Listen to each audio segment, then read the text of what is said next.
Hello, I am Dr. Kumar Rajasekhar, ஆரம்பத்தோடு கூட வெளியாளருக்கும் வணக்கத்தை தெரிவித்துக் கொள்கிறேன். இன்றைய பொழுதிலே முக்கியமாக நம்முடைய மக்களிடையே காணப்படுகிறது அலர்ஜி தான், அதாவது ஒவ்வாமை. நிறைய இடத்துல இது வந்துட்டு எந்த இடத்துனாலும் முதலாவதாக கிளைமேட்டு, பிறகு சூழ்நிலைகள் சுத்தமாக இல்லாவிட்டாலும் அடுத்தது வந்துக்கிட்டு மக்களுக்கு ஒரு கூட்டமான இடங்கள்லேயோ அல்லது மற்ற சுற்றுப்புற சூழ்நிலைகளாக வர்றது ஒவ்வாமை, அதுதான் அலர்ஜி. அந்த ஒவ்வாமைனாலே முதல்ல அஃபெக்ட் பண்ணுறது காது மூக்கு தொண்டைகள் தான், அதாவது மூக்கில் உடனே வந்துட்டு தும்மல் வருகிறது. தும்மலுக்கு முக்கிய காரணம் மூக்குள்ள நேசர் பேசேஜில் வந்துட்டு அஃபெக்ட் ஆகிறதுனால தான். அடுத்தது கண்ணிலும் இரிட்டேஷன், ரெட்னஸ் வருகிறது. இதற்கு நம்ம வந்துட்டு அவேர்னஸ் தான் முக்கியமான காரணம்.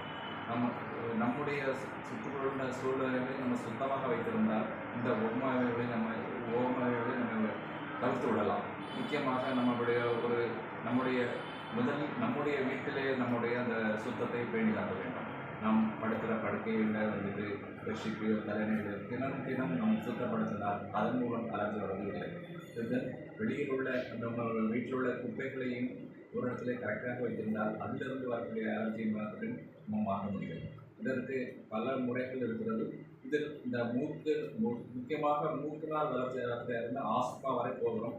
இதற்கு மருந்துகள் உடனடியாக உட்கொண்டால் அவை நியாயமாக நம்மளுடைய ஒவ்வாமையை மாற்றுகிறது.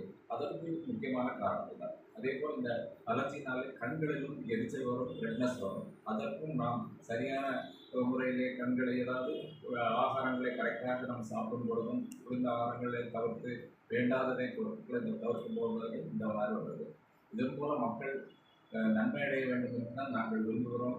மக்கள் இதை செவ்வனை செய்தால், மருத்துவர்களை வந்துட்டு ஆலோசனை மாற்றம் கேட்டு அதன்படி நடந்தால் இந்த அலர்ஜியை நாம் கண்டிப்பாக தவிர்த்து விடலாம். நன்றி, வணக்கம்.